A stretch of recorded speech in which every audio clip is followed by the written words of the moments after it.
Good morning. Good morning, dear students.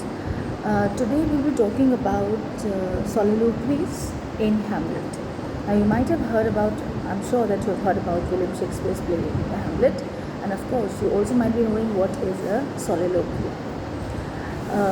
In fact, Shakespeare is famous for implementing so beautifully all the soliloquies in his tragedies and his plays.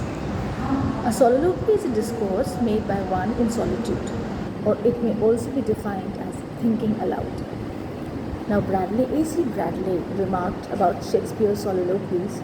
He said that Shakespeare's soliloquies generally gives information regarding the secret springs as well as the outward course of the plot.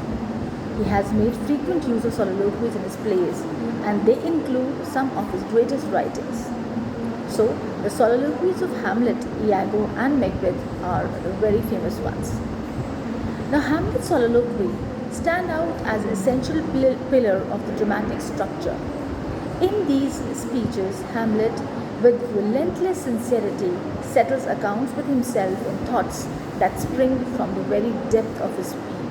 And I think the famous soliloquy of Hamlet, if you remember, and I also had heard when I was a student, was to be or not to be, that is a question. And this soliloquy is often quoted at various occasions and incidents.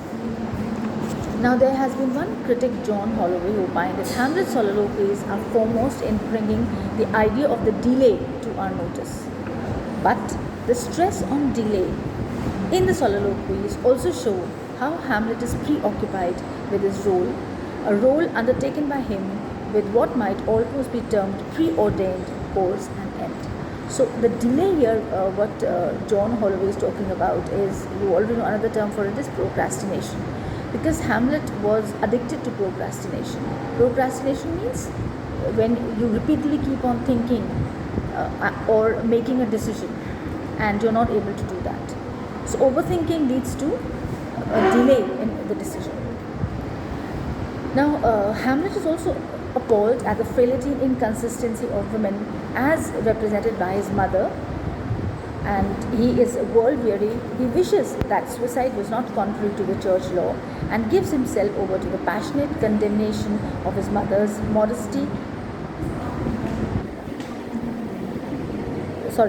condemnation of his mother in the hasty marriage with Claudius in his very first soliloquy of the play. He says, which occurs in Act 1, Scene 2 of the play, after Gertrude is the name of the mother of Hamlet, and Claudius have urged Hamlet to cast off his deep melancholy, deep sadness, which, as they think, has taken possession of him as a consequence of his father's death. Hamlet reveals the grief that has been gnawing at his mind. He wishes that religion did not forbid suicide so that he could kill himself and come out of this grief. He feels disillusioned with the world. And to quote, "How weary, state, flat and unprofitable seem to me all the users of this world."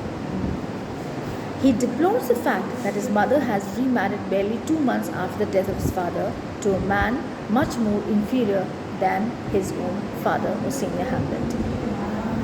Now, Hamlet thinks of his mother who was truly loved by his father, but he thinks that Gertrude betrayed his father.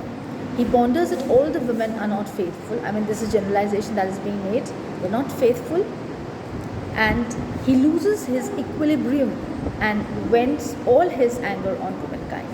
He compares his mother to Niobe, who was a symbol of material grief.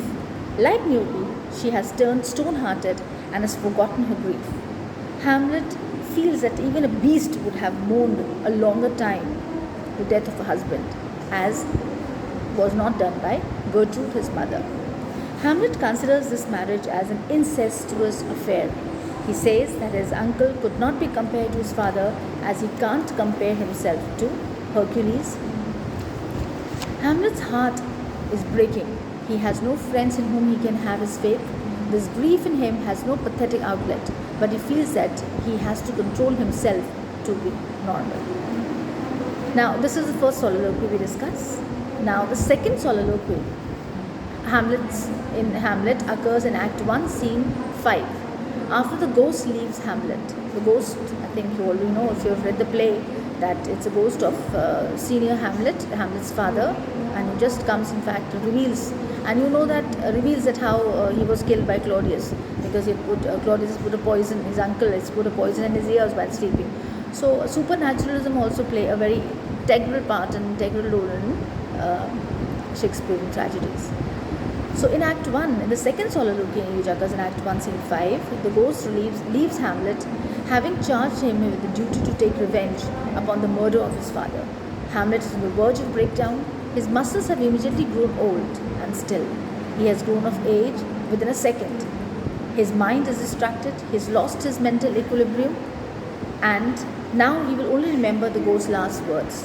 Adieu, adieu, remember me. Hamlet now refers to his mother as a most pernicious woman and his uncle as a smiling, damned villain, and says that he has taken an oath from now onwards that his motto will be the last words uttered by the ghost. And to quote, "He from the table of my memory, I'll wipe away all trivial fond records." So, this is what happens in the second soliloquy. Now, I will be continuing with the third soliloquy and the rest of the soliloquies of Hamlet in my next class. Thank you.